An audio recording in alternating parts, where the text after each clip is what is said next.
Professor Chandrasekhar has been a student of UTSA, and now they are both in the same department.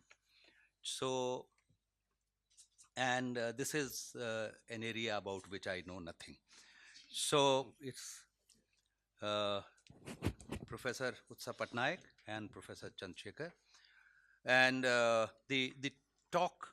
the topic for today's talk is revisiting capital in the age of finance.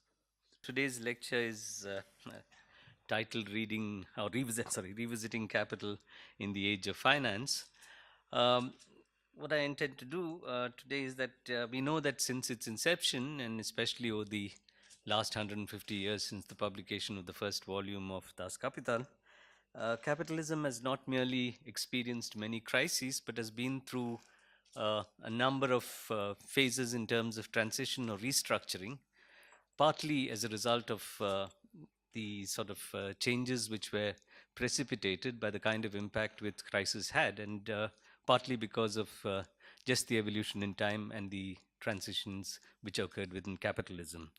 So we normally speak of phases of one particular kind. We speak of things like the mercantilist phase of capitalism, the monopoly phase of capitalism, and so on.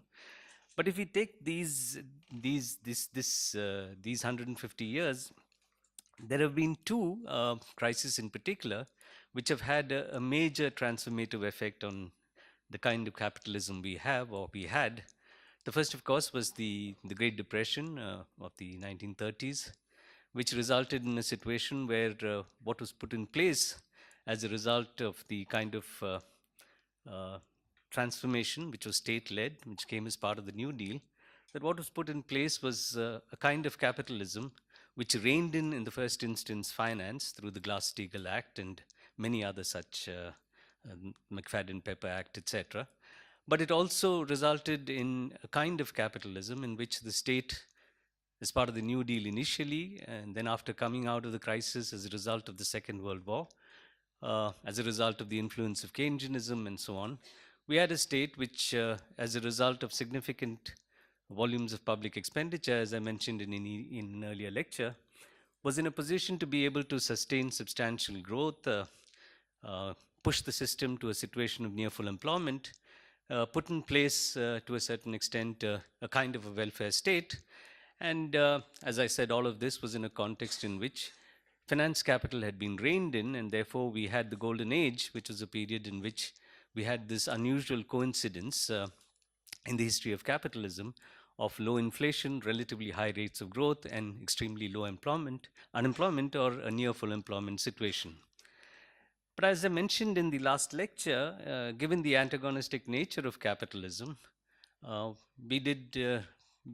quickly realized in the period after the late 1960s and the early 1970s, we realized that this was not sustainable, that this was in fact an exceptional phase in the history of capitalism, an exceptional phase taking almost its 3 centuries of history,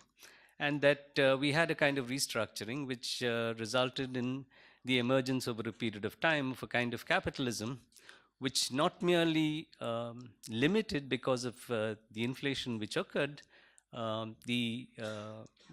sort of tendency to sustain a high level of public expenditure, which served as the principal stimulus of growth, but also began to deregulate the sort of controls which had been put on finance, both in terms of the ability of finance to grow and expand, as well as diversify and proliferate into new areas outside of banking, which even in the 1950s and early 1960s in the United States dominated financial activity. Now, if we look at that process, essentially what we had was a major element of the attempt to try and rein in finance in the period after the 1930s, the banking crisis of 1930 to 32. A major part of it was to try and actually reduce competition within the financial sector, in particular, at that point of time, of course, competition between banks. And this required, it was argued, essentially putting significant controls on interest rates, because if you didn't have controls on interest rates, banks would tend to compete with each other by raising interest rates to attract deposits, because a large part of the activity of the banking system is essentially based on the money you get from depositors, which banks being the first port of call of the nation's savings.